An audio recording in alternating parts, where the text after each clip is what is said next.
Welcome to the inaugural City of Lebanon Juneteenth event. I'm Alicia Robinson with the City of Lebanon DEI Subplanning Group Committee for Juneteenth, and I am going to start with a land acknowledgement. This land acknowledgement has been created by and with the Abenaki Nation of New Hampshire.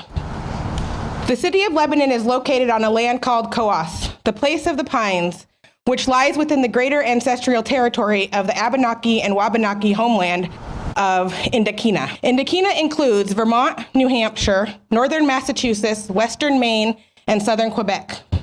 We acknowledge that the Abenaki people, known as the Alnobe in their own language, have always been here and will always be here. We are grateful for their presence throughout time. The mountains still hear their songs with the drum and rattle. The rivers carry the memory of their tears and prayers. The bones of their ancestors lie under our feet. In the American Revolution, the leaders of the American resistance agreed with the Abenaki that they would keep their homeland in exchange for helping in defense of the North against the British. The ancient Abenaki villages of the Kawasuk were to remain in the Abenaki hands forever. The word of the American colonials was not kept. We acknowledge this injustice. We recognize that the loss of a place to call home is immeasurable. We acknowledge the continuation of colonism and oppression today. We are committed to a respectful and caretaking attitude towards Mother Earth. We seek to build our awareness and learn so as to better amplify the voices and stories of Indigenous people. The Emancipation Proclamation was signed on January 1st, 1863. Enslaved people were officially notified of their freedom by Union soldiers in areas increasingly under the Union's control. Texas enslaved people were unaffected because the state never had the large Union presence necessary to enforce the proclamation, which made Texas a safe haven. Slave owners in other states seized this opportunity and moved the enslaved to Texas, where they were less likely to be freed.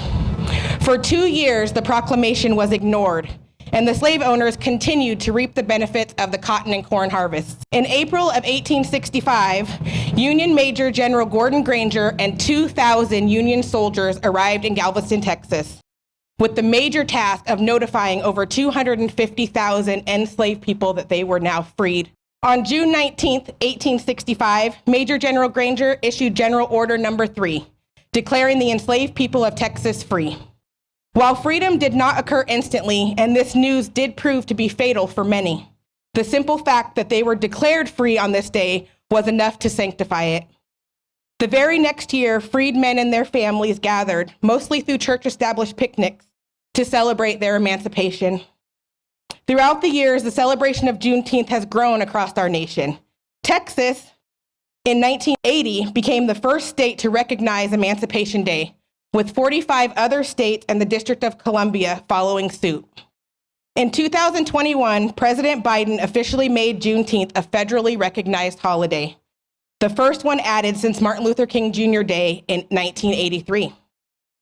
For the first time tomorrow, June 20th, our federal offices, the post office, banks, and schools will be closed for our emancipation.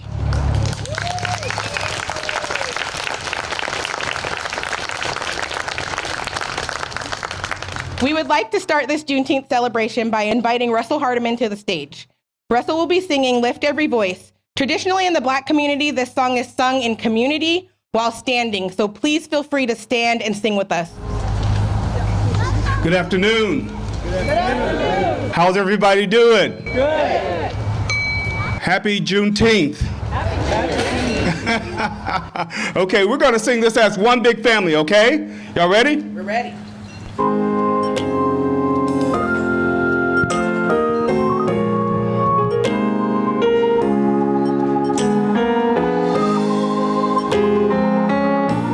We're ready? We'll sing it together as one big choir. Come on. Lift every voice and sing till earth and heaven ring, ring with the harmonies of liberty. Let our rejoicings rise high as the listening skies. Let it resound loud as a roar.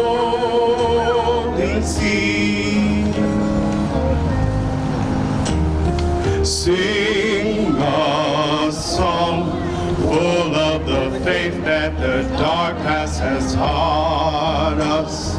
Sing a song full of the hope that the present has brought us. Facing the rising sun of a new day begun, let us march on till victory is won. Go to the last verse. God of our wearies, God of our silent tears, those who have brought us thus far on the way, though who has been by thy might, let us into the light, keep us forever in the path we pray. Lest our feet stray from the place that our God will be met thee. Lest our hearts, drunk with the wine of the world, we forget thee. Shadow beneath thine hand, may we forever stand true to our God, true to our native land. Give yourselves a big hand.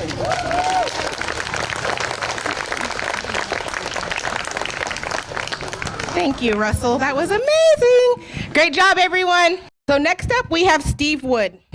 Steve Wood from Claremont, New Hampshire, has been portraying Abraham Lincoln at historical societies, libraries, schools, and community events since 1995. Steve and his wife Sharon are members of the Association of Lincoln Presenters and have attended their annual convention in 10 different states. Since retiring from the University of New Hampshire Cooperative Extension after nearly 30 years as an extension educator in forest resources, Steve has been speaking as Lincoln throughout New England. Please help me welcome Steve Wood.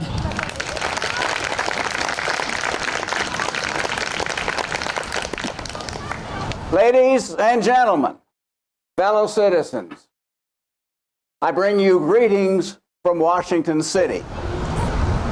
I don't bring you, however, the heat and humidity of Washington City. I'm very happy to be here in New Hampshire today to talk to all of you. I had been your president for only a little over 1 month when this terrible conflict began in April of 1861, following the attack on Fort Sumter. We all know that our country's peculiar institution of slavery is at the heart of this rebellion. My oft expressed personal wish is that all men everywhere could be free. We all hope for a speedy, successful conclusion. That hope, of course, was dashed by the disappointing outcome of the First Battle of Bull Run. In the course of this war, by the summer of 1862, things had gone from bad to worse, until I felt we had reached the end of our rope on the plan of operations we had been pursuing. General McClellan's advance on Richmond had failed. It seemed we had about played our last card and must change our tactics or lose the game.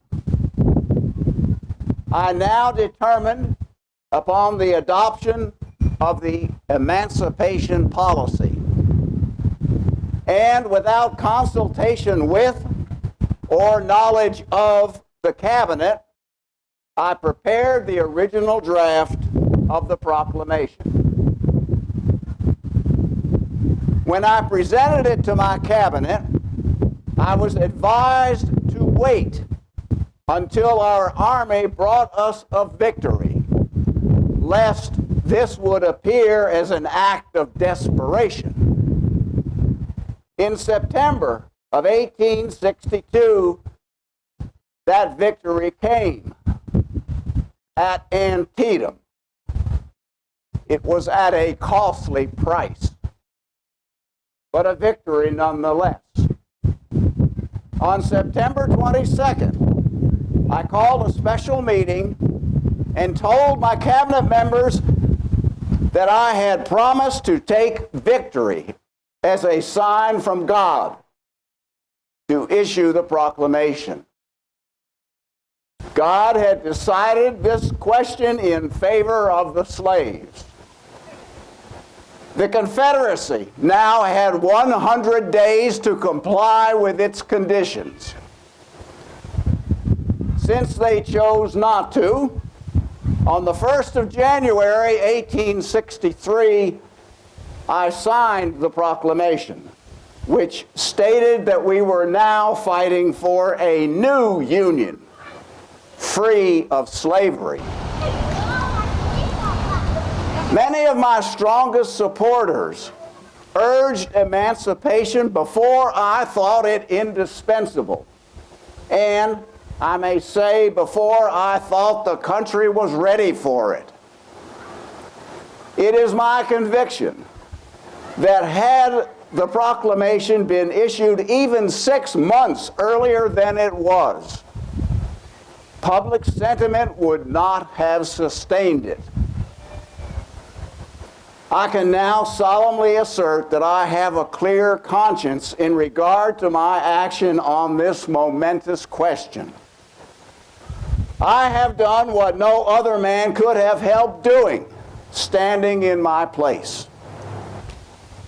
I would like to read to you now part of that proclamation. On the first day of January, in the year of our Lord 1863, all persons held as slaves within any state or designated part of a state, the people whereof shall then be in rebellion against the United States, shall be then, thenceforward, and forever free.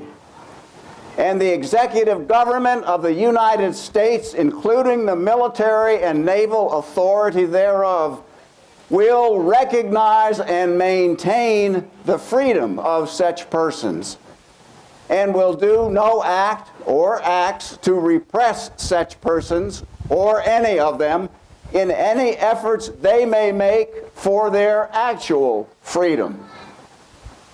And upon this act, sincerely believed to be an act of justice, warranted by the Constitution upon military necessity, I invoke the considerate judgment of mankind and the gracious favor of Almighty God.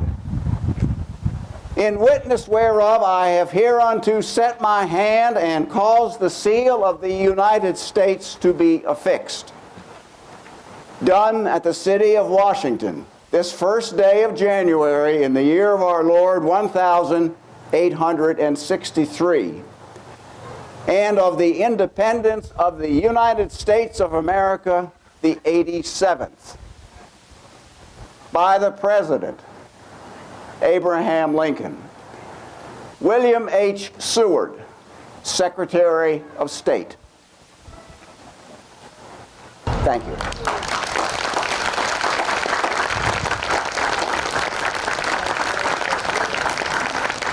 Thank you, Steve. All right. Next, I would like to introduce Joe Major. Joe is the Executive Director of the Upper Valley Aquatic Center and also the City of Hartford Town Treasurer. He will be reading a poem for us called The Colored Soldiers. Thank you. So first of all, welcome Lebanon and welcome Upper Valley. This is a momentous occasion. We are celebrating Juneteenth.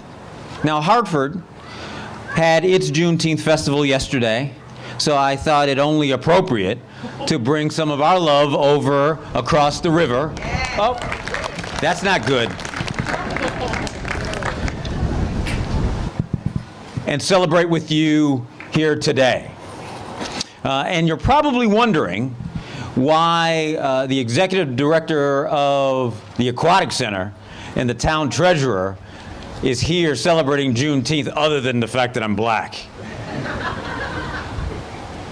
The poem that I'm going to talk about today is actually a poem of celebration of the soldiers of the Civil War. I'll tell you a little bit about my background. I am a graduate of Howard University, as well as, thank you very much. Russell is also a graduate of HBCU, Jackson State University. Now, you applauded for him a little bit louder than you did for me, so I won't say anything about that. But I am also was commissioned as a second lieutenant there at Howard and served in the United States Army and got out as a captain.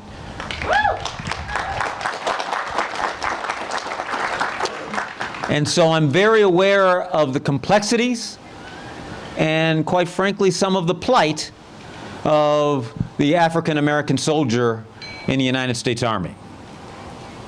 So let me tell you a little bit about Paul Laurence Dunbar and his family prior to reading his poem. In the years before the Civil War, a man named Joshua Dunbar escaped from enslavement in Kentucky and made his way to freedom in Canada via the Underground Railroad. Yeah, I've got to stop here for a second, because if you notice, Abe Lincoln did something, and as I started, I'm going to have to do something as well. As we get older, our eyes fail us, and so I have to bring out my spectacles. And unlike Abe, I think these are real. Oh, there we go. Much better.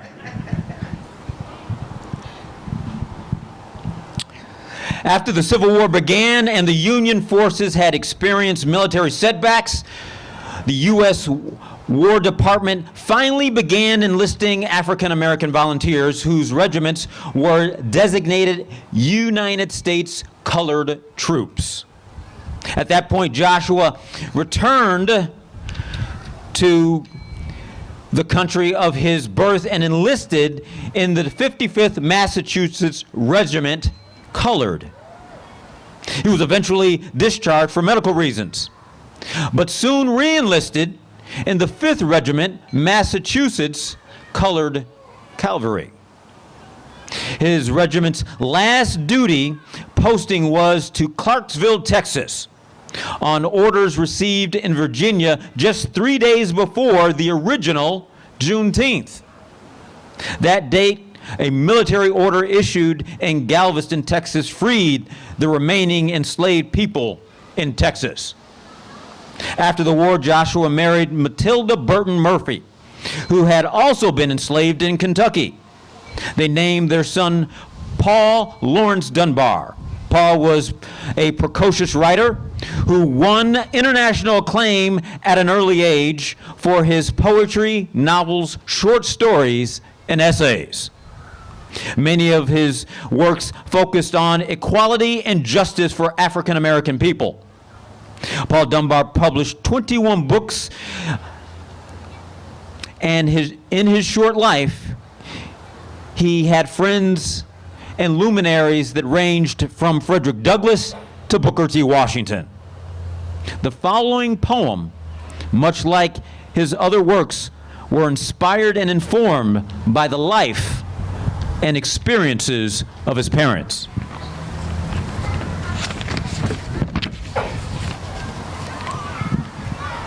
The Colored Soldier by Paul Laurence Dunbar.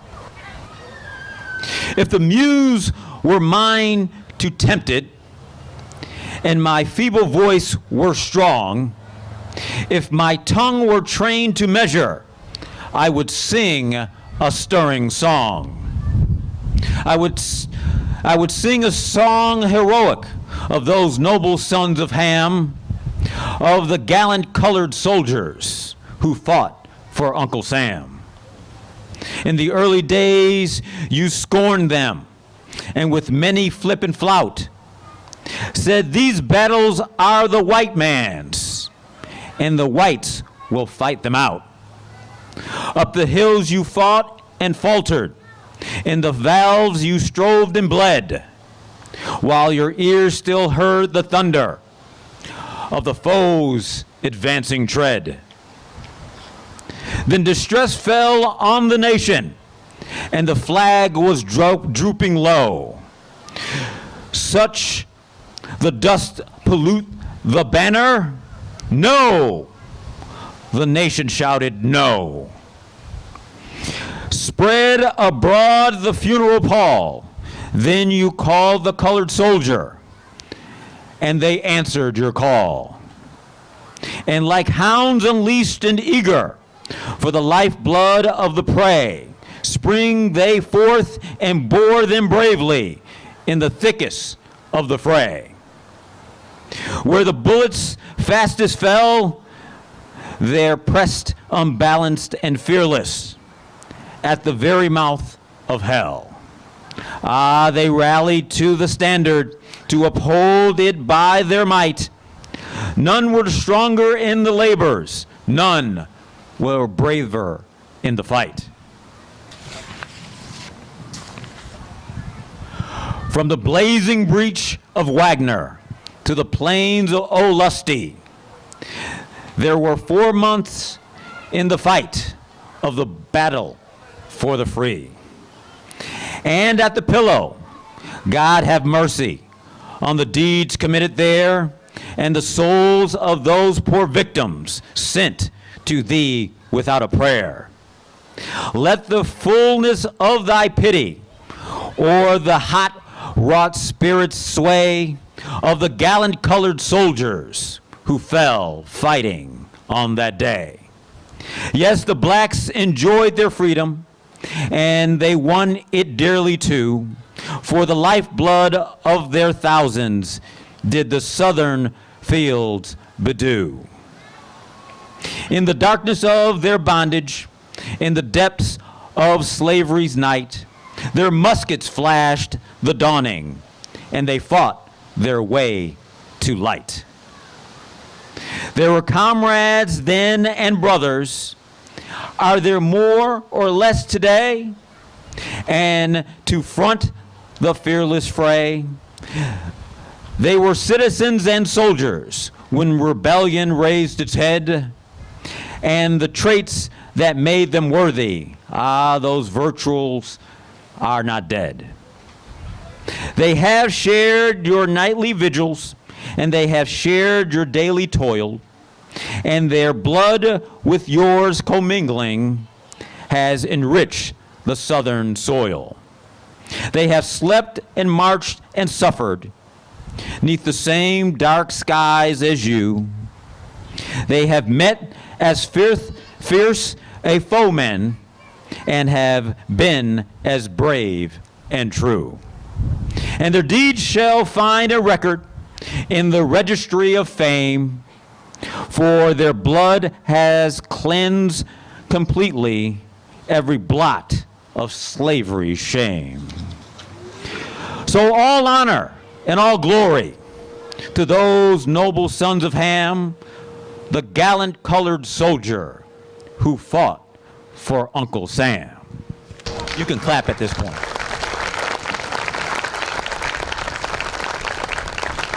It was not easy for them. It was not easy for them. Denzel Washington once said, "Ease is a greater threat to progress than hardship." Ease is a greater threat to progress than hardship. So what that means is we've got to work. We continue to have to work. So keep fighting, keep progressing, keep learning, and I'll see you at work. Thank you, Joe. Next, I'd like to bring Nicole Ford Burley to the mic. She's from the Lebanon Historical Society and is the Lebanon City Historian.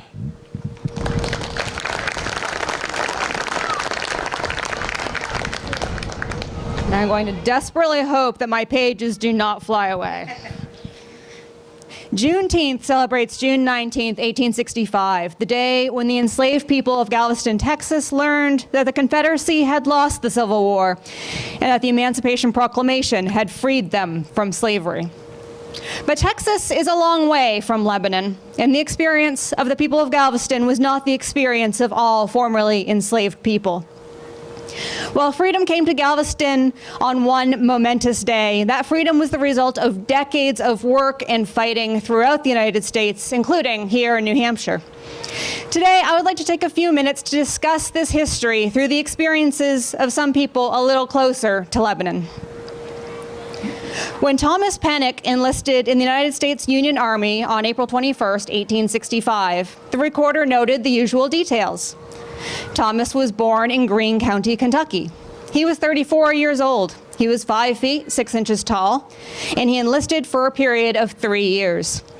Under remarks, however, the recorder added, "Owner's name, William Pennock. Enlisted without consent." Thomas was born into enslavement in 1830, likely in Greensburg, Kentucky. Sometime before April 1865, Thomas, his wife Mona, and their daughter Harriet freed themselves, escaping their enslavement and traveling 30 miles to meet the Union Army, where Thomas joined the 125th Regiment of United States Colored Infantry. Thomas and his family would go on to spend 2.5 years with the U.S. Army in New Mexico, Texas, and Kansas. By joining the Union Army, Thomas was securing his own future. However, he was also ensuring the freedom of his family. The Emancipation Proclamation was issued in 1863, freeing enslaved people in the Confederate States. The 13th Amendment was passed in Congress in January of 1865, ending slavery except as punishment in the United States. But despite all of this, slavery continued in Kentucky and other states until nearly 1866. In March of 1865, only a month before Thomas's enlistment, Congress passed a resolution emancipating the spouse and children of anyone who enlisted in the Union Army, regardless of the legality of slavery in America. By enlisting, Thomas and his family would be assured of their freedom at the conclusion of his service. Using that freedom, Thomas and Mona moved to New Hampshire, following Captain Lorenzo Day, whom Thomas had served under in the 125th Regiment. Lorenzo was a native of Enfield, and he and his wife Amy helped the Pennocks settle into their new home in 1868. This was a common way for Black Americans to migrate to the rural North after the Civil War. Often, the connections made through the Army would help formerly enslaved people to settle and start new lives far from the places where they had lived in bondage. Thomas and Mona lived in East Lebanon, overlooking Mascoma Lake, not far from the Mascoma Railroad Station. Thomas worked as a section hand for the Northern Railroad for nearly 3 decades until his retirement in 1896. Upon his death in 1906, the Granite State Free Press extolled Thomas's kindness, his honesty, and his work ethic, and wrote that Thomas and Mona held, quote, the highest esteem of the entire community. However, they were also known as Uncle Thomas and Aunt Mona, and according to Mona's obituary in 1915, she was widely called Mammy. These were terms of racial condescension during the Jim Crow era, and they hint at the challenges that Thomas and Mona faced, even as respected members of the community. The slavery in New Hampshire had generally ended by 1800. The reality is that New Hampshire did not officially outlaw slavery until it ratified the 13th Amendment in 1865 after the end of the Civil War. As late as 1840, people were still enslaved in New Hampshire. Unlike Vermont, which abolished slavery in 1777, or Massachusetts, which functionally ended slavery in 1783, New Hampshire citizens were ambivalent enough to never confront the subject, and often vocal in their belief of the superiority of the white race. One notable local example is Noyes Academy, built in Canaan, roughly 10 miles from this spot. The school was founded in 1835 to educate both white students and students of color, and was only the second racially integrated school in the country. Noyes Academy opened in March 1835. By September, it had been destroyed. Local residents from Canaan and nearby towns, appalled not only at the school's racial integration, but at the prospect of the town being inundated with black students, formed a mob and pulled the school off of its foundation, dragging it to the town common. En route, they fired cannons in front of the homes of abolitionists who supported the school and warned the school students that they had 1 month to leave town or else. In the same year, Lebanon native George Storrs, a well-known abolitionist and anti-slavery lecturer, was arrested while speaking against slavery in Northfield, New Hampshire.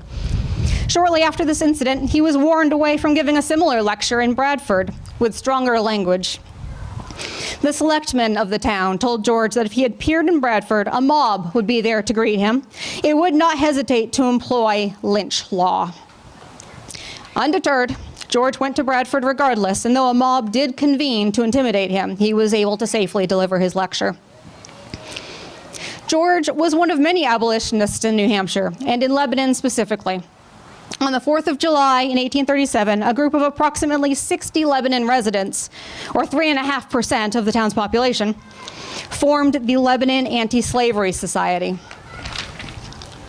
one of a network of abolitionist organizations throughout the state. Among them was likely Charles Lovejoy, a local Methodist preacher and the husband of Julia Hardy Lovejoy. The Lovejoys were dedicated abolitionists, and in 1855, they moved their family from Lebanon to Kansas to bolster the anti-slavery population there following the passage of the Kansas-Nebraska Act, which left the decision as to whether Kansas would be a free state or a slave state to the white settlers living there. Julia went on to provide a first-hand account of the violent struggle that resulted from this policy, known as Bleeding Kansas, and her letters were regularly published by East Coast newspapers throughout the conflict. New Hampshire would send more than 32,000 men to fight in the Civil War on the side of the Union. In the post-war period, New Hampshire, like the North in general, came to be viewed as a land of opportunity for the formerly enslaved seeking to leave the Jim Crow South. This hopeful view likely played a role in Eliza Young and her daughter Annie Taylor's migration north. Sometime around 1900, Annie and Eliza came to Lebanon, and Annie worked as a cook at the Rockland Military Academy, later the Seminary Hill School. Eliza was born enslaved in Mayo, Virginia in 1820. Annie was born in 1863, also into slavery. Though we do not have their own account, Eliza and Annie were likely freed by the Union soldiers who marched through Halifax, Virginia, shortly after the Confederacy's surrender in April 1865. Like those in Galveston, Texas, who were emancipated by the Union Army 2 months later, the Emancipation Proclamation meant little to the enslaved people of Virginia, until the United States Army arrived to enforce it 2 years later. Eliza and Annie and their family remained in Virginia for decades after their emancipation, before moving to Lebanon after the deaths of Annie's father, Randall, and her husband, Jerry. When Eliza died at the age of 89 in 1910, her gravestone proclaimed her faithful to the end, and also an old slave. The gravestone of Annie, who was only 2 years old when the Civil War concluded, proclaimed that she too was born into slavery. That these are the facts deemed most important to include on their gravestones should give us all a moment's pause. While we do not have Eliza or Annie's experiences in their own words, we are fortunate to have Samuel Williams' experiences directly from the man himself. Samuel was born enslaved in Charleston, South Carolina in 1853. He was 12 when Charleston surrendered to the Union Army. Like Eliza Young and Annie Taylor, he was emancipated by Union troops years after the Emancipation Proclamation. Or, as Samuel put it, he was a Sherman cut loose, freed by the arrival of troops commanded by General William Sherman. Like Eliza and Annie, Samuel moved to New England around the turn of the century. He wrote, quote, "For years I had desired to visit away down east. I wanted to see more of those people who did so much for the amelioration of the condition of the race. With the view, therefore, of becoming better acquainted with these people, I availed myself of the first opportunity that presented itself," end quote, to move north, which was a domestic position in Springfield, Vermont. By 1910, Samuel had made his way to Lebanon, where he and his daughter worked as servants for Augustus Carter, son of H.W. Carter, living in the servants' quarters of the Carter House, which is just behind me. After more than a decade in the Upper Valley, Samuel wrote a memoir about his life and experiences. Neither the Carters nor Lebanon merited specific mention, but Samuel describes his life in New England in vivid anecdotes. The country was beautiful. It was in the famed Connecticut Valley. The coloring of the landscape was all that could be desired, but there was a lamentable lack of color in the population. Samuel and his family nonetheless felt at home in the Upper Valley, and Samuel spent more than 2 decades here before following his daughter to Boston. I hope that these stories demonstrate that there is no one story of the Black experience in the North and in Lebanon specifically. For every story of a warm welcome and a supportive community, there's a story of microaggressions and of being run out of town. Nor should we forget the triumphs, like the emancipation of the people of Galveston, without remembering the struggles and the violence that enabled those triumphs. I would like to close by sharing Samuel Williams' view of the country in his own words. Having been enslaved, having lived in the midst of the Jim Crow South, and having experienced the casual racism of early 20th century New England. Quote, "Both North and South, ours is a great land, and we are justly proud of it. I say we and ours, for I know not what else to say. When I am in the South, I feel at home, and as I gaze on the high hills and lofty mountains of New England, I feel as ready to sing my country 'tis of thee as any man in America, notwithstanding the untoward conditions surrounding my people in many parts of this land. I, for one, have no fear for the ultimate fate of the Negro. My fears are for the American nation, for I feel as an American and cannot feel otherwise," end quote. Juneteenth is a celebration, is a time of remembrance of things both good and bad, and it is a call to action, to learn from our history and leverage our past for a better future. Happy Juneteenth. Thank you. Thank you, Nicole. Great look at our Lebanon history. It is my pleasure to bring Russell back to the mic for a closing song.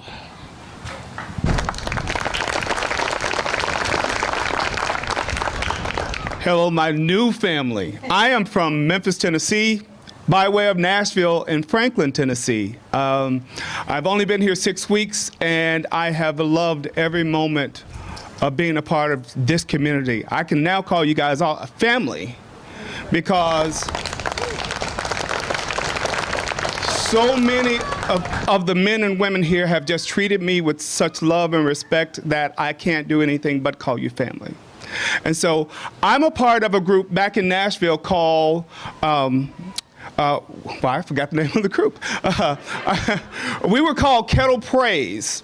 And there was about 7 of us in the group. So we did songs, Negro spirituals, arranged hymns and songs that came out that we used to share the idea of what it was like to understand what slavery was going through. The idea of Kettle Praise itself comes from when slaves used to have to go back into the fields, put up big blankets around an area, and they began to worship God in the way that they wanted to worship God.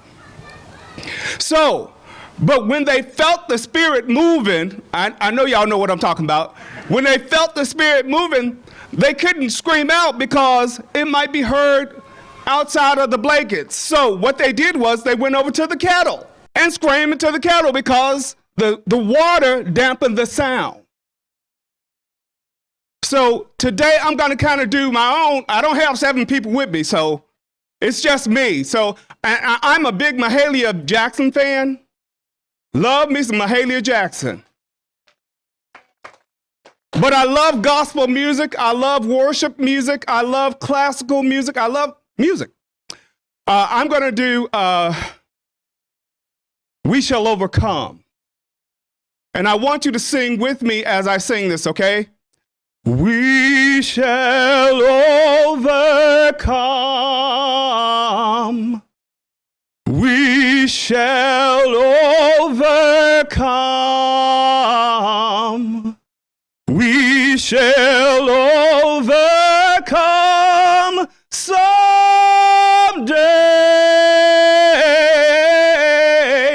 Oh, deep in my heart, I do believe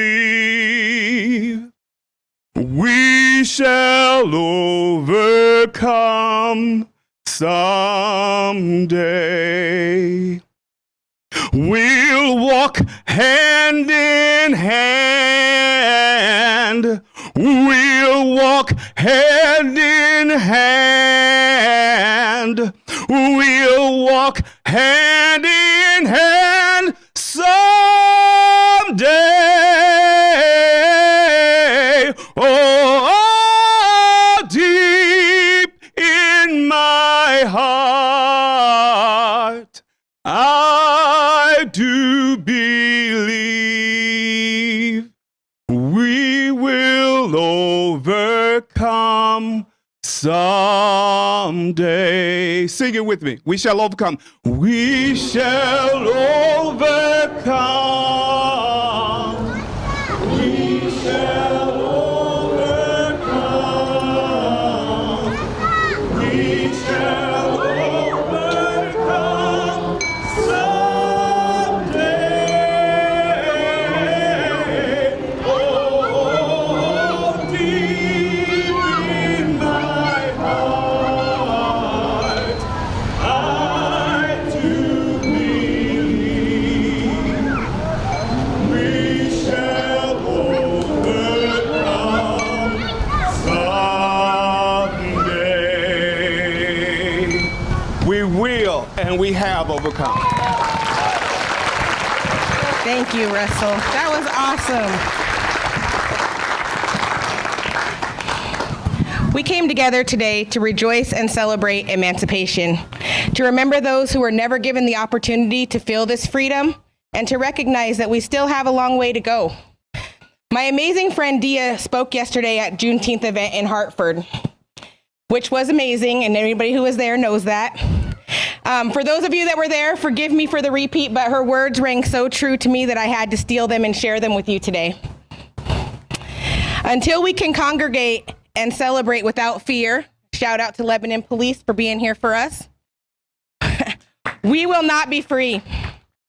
Until our children can go to school without having to practice active shooter drills, and our teachers are paid a living wage and can go to work without worrying if today will be the day, we are not free.